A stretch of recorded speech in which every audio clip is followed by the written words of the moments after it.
اب کتنے واضح دلائل ہیں، اور اس سلسلہ میں علامہ سعد الدین تفتازانی کا جواب خود علامہ عبدالعزیز پرہاروی، جو شرح عقائد پہ پھر ایک شرح ہے النبراس، اس میں علامہ پرہاروی نے اس کا جواب دیا، اور وہ جواب بھی بڑا پاورفل جواب ہے۔ افسوس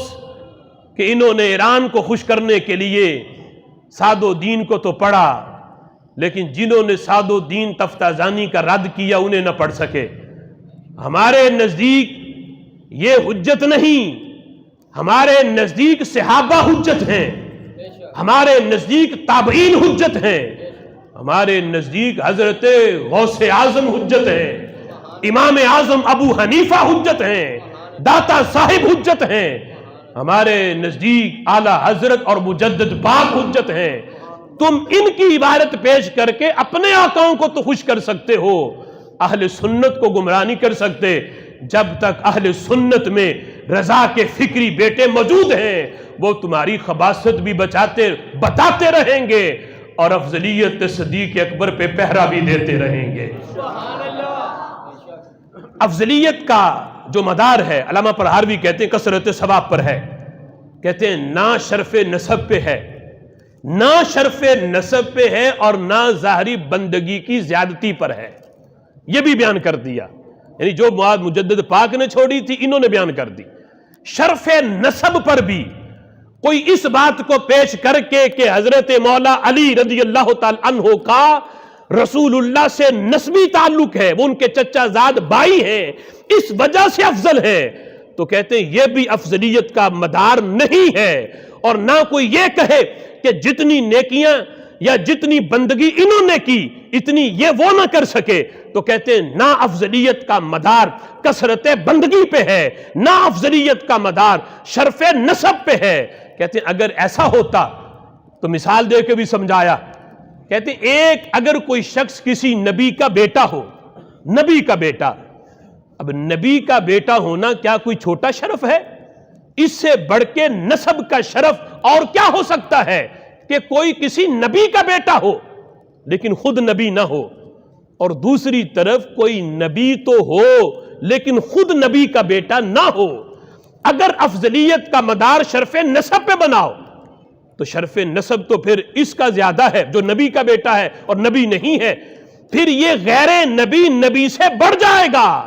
اور یہاں غیر نبی کو نبی سے بڑا جاننا یہ کفر ہے۔ جب شرف نسب کی وجہ سے یہ نبی سے نہیں بڑھ سکا تو پتہ چلا نسب کا بڑا ہونا یہ افضلیت کا مدار نہیں ہے، کثرت ثواب کا ہونا یہی افضلیت کا مدار ہے۔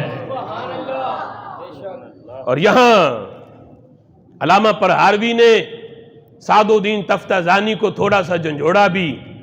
اور کہا کہ آپ نے کیسے کہہ دیا کہ دلائل میں تعارض ہے اور مسئلے میں سکوت اختیار کیا جائے؟ سنیوں کے پاس بھی دلائل ہیں، شیعوں کے پاس بھی ہیں۔ علامہ پرہاروی کہتے ہیں فَلِأَنَّ أَدِلَّ أَهْلِ السُّنَّةِ أَحَادِيثٌ صَحِيحَةٌ وَوَاضِحَةُ الدَّلَالَةِ، کہتے سنو جو دلائل ہیں سنیوں کے پاس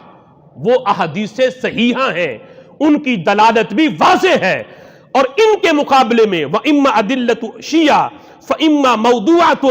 أَوْ غَيْرُ وَاضِحَةٍ، کہتے ہیں جو ان کے مقابلے میں شیعوں کے پاس دلائل ہے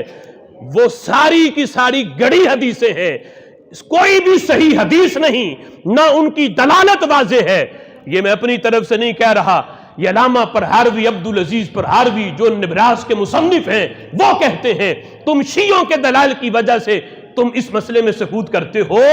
شیعوں کی گڑی ہوئی باتیں وہ من گڑت ہیں، موضوع روایتیں ہیں، اور افضلیت صدیق اکبر پر جتنے دلائل ہیں وہ سارے کے سارے واضح دلالہ بھی ہیں اور صحیح حدیثیں ہیں۔ لہذا جب ایک طرف حدیثیں صحیح ہوں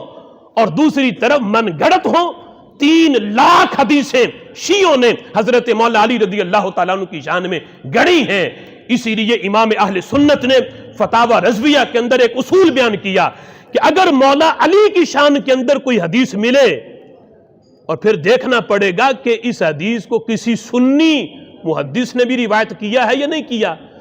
کہ اگر کہتے ہیں پوری سند کے اندر اگر کسی سند میں بھی کوئی ایسا راوی نہ ملے کہ کسی سنی نے روایت کیا ہو، ہر سند کے اندر شیعہ راوی آئے، تو وہ سند حدیث قابل قبول نہیں ہے، اس لیے کہ 3 لاکھ حدیثیں حضرت مولا علی کی شان میں جھوٹی گڑی گئی ہیں جو روافض کی طرف سے گڑی ہیں، لہٰذا اس پہ پوری سند دیکھی جائے گی۔ لیکن اس کے مقابلے میں جو حضرت صدیق اکبر کی افضلیت پہ جو دلائل ہیں وہ واضح بھی ہیں، واضح الدلالہ بھی ہیں۔ اب میں یہ بھی بتانا چاہتا ہوں کہ کیوں اتنی شدت کے ساتھ ہم بار بار اپنے جمعے کا موضوع بنا کے اس بات کو بیان کرتے ہیں کہ افضلیت صدیق اکبر کا مسئلہ کتنا اہم ہے۔ یہ علامہ پرہاروی نے لکھا، فرماتے ہیں هذه المسألة يدور عليها ابطال مذہب شیعہ، کہتے شیعوں کے مذہب کو اگر باطل قرار دینا ہے تو اس کا مدار ہی اس عقیدے پہ ہے کہ افضلیت صدیق اکبر کو مانا جائے۔ اگر تم کہو کہ کوئی بات نہیں، کوئی اگر محبت علی میں مولا علی کو پہلا نمبر دے دے تو کوئی بات نہیں، رد نہ کرو، صرف اتنی بات کو مان جاؤ، نہ افضلیت صدیق اکبر کا قول کرو، تو علامہ پرہاروی کہتے ہیں پھر تم شیعہ مذہب کا رد کر ہی نہیں سکتے۔ ان کے رد کا مدار ہی اس عقیدے پہ پہرا دینا ہے کہ سب سے پہلا نمبر حضرت صدیق اکبر کا ہے۔ اس لیے کہ شیعوں کا تو پہلا عقیدہ سر فہرست یہ ہے کہ حضرت مولا علی کو افضل الکل مانتے ہیں۔ جب حضرت علی سب سے افضل ہوئے تو انہیں پھر خلیفہ بلا فصل مانتے ہیں۔ جب حضرت مولا علی خلیفہ بلا فصل ہوئے تو جن صحابہ نے حضرت صدیق اکبر کو خلیفہ بنایا، ان کے ہاتھ پہ بیعت کی، گویا کہ وہ سارے کے سارے معاذ اللہ ظالم قرار پائے کہ انہوں نے پھر ظلم کیا۔ تو جو ظالم ہوتا ہے وہ عادل نہیں ہوتا، اور جو عادل نہ ہو اس کی زبان سے کہی ہوئی بات قابل قبول نہیں ہوتی، تو پھر پورے کا پورا دین ختم ہو جائے گا۔ ہم تک نبی کا فرمان پہنچا صحابہ کے ذریعے، بلکہ خود قرآن پہنچا تو صحابہ کے ذریعے۔ اگر صحابہ عادل نہ رہے، نہ پھر قرآن معتبر، نہ نبی کا فرمان معتبر، پھر پورے کا پورا دین ہی ختم ہو جائے گا۔ اس لیے اگر دین بچانا ہے تو افضلیت صدیق اکبر کو ماننا پڑے گا۔ حضرت مولا علی رضی اللہ تعالی عنہ کی محبت کے بغیر، آخری جملے ہیں، حضرت مولا علی کی محبت کے بغیر